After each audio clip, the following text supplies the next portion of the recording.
Sir अभी 2024 का लोकसभा का चुनाव होने जा रहा है।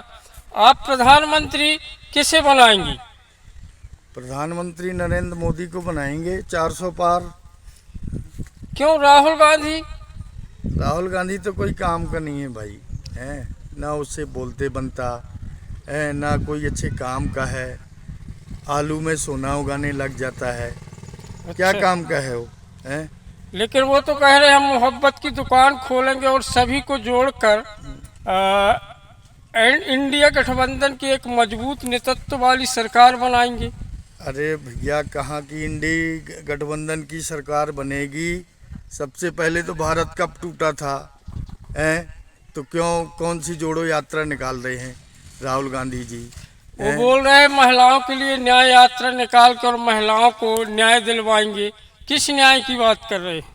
ये नारी शक्ति का अपमान कर रहे हैं। कौन सा न्याय दिलाएंगे भाई राहुल गांधी जी, हैं? अरविंद केजरीवाल के बारे में क्या कहेंगे? अरविंद केजरीवाल क्या भ्रष्टाचार उसके साथ है, जेल में है, अब क्या कहेंगे? लेकिन 400 पार एक बार राजीव गांधी 400 पार किए थे, क्या मोदी जी उस को आगे बढ़ा सकते हैं? 435 सीट आएंगी मोदी जी की।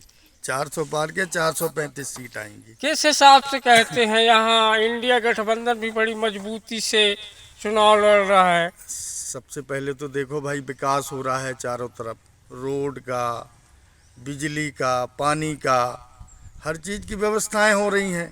तो किस बात की कमी है, हैं? 400 पार तो होना ही होना है।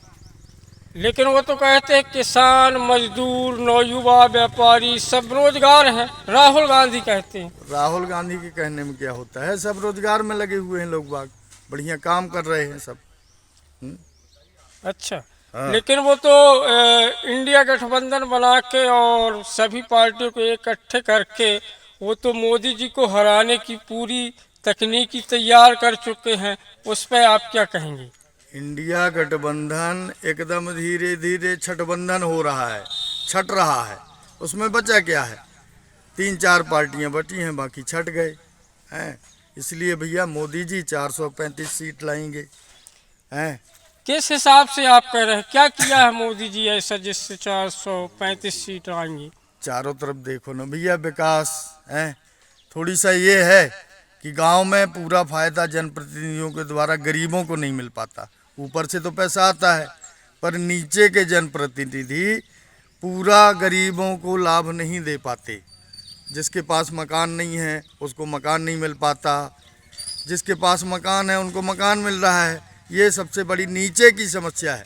ऊपर का तो काम ठीक चल रहा है मोदी जी का, नीचे के लोगों की समस्याएं थोड़ी गड़बड़ चल रही हैं। लेकिन राजीव गांधी जी ने कहा था कि हम 1 रुपये भेजते हैं तो जनता के पास 15 पैसे पहुंचता है। मोदी जी कहते हैं कि हम अगर 100 रुपये डालते हैं तो 100 रुपया डायरेक्ट जनता के अकाउंट में आता है। ऐसा क्या धरातल पर है? धरातल पर है। अब क्या है, वो डायरेक्ट सिस्टम बन गया है। वहाँ ऊपर से आया, लोगों को डायरेक्ट खाते में आता है। बीच के दलाल, बिचौलिए, ये उनके हाथ में पैसा नहीं आता, इसलिए वो डायरेक्ट जनता का फायदा होता है। सीधे जनता को, जनता के हाथ में, जनता के अकाउंट में पैसा आता है। सबसे बड़ी समस्या तो ये हल हो गई गरीबों की, कि जो उनका काम हुआ तो उनके खाते में सीधे डायरेक्ट बैंक में पैसा या उनके हाथ में पैसा मिलता है। बिचौलियों को, दलालों को, इसमें सब दूर हो गए। और राहुल गांधी कहते हैं कि भारतीय जनता पार्टी के और नरेंद्र मोदी देश के प्रधानमंत्री चाइना से डरते हैं। इसमें कितनी सच्चाई है? अरे चाइना से क्यों डरेंगे भाई? चाइना वाले तो खुद इंडिया से डर रहे हैं? उनके कहने से है। राहुल गांधी लोगों ने, कांग्रेस ने चाइना की सपोर्ट किया, बीजेपी ने चाइना के विरोध में उससे सीधे लड़ा, तो अब इसमें कहाँ क्या हो गया? और एक और मोदी जी पे इल्जाम लगता है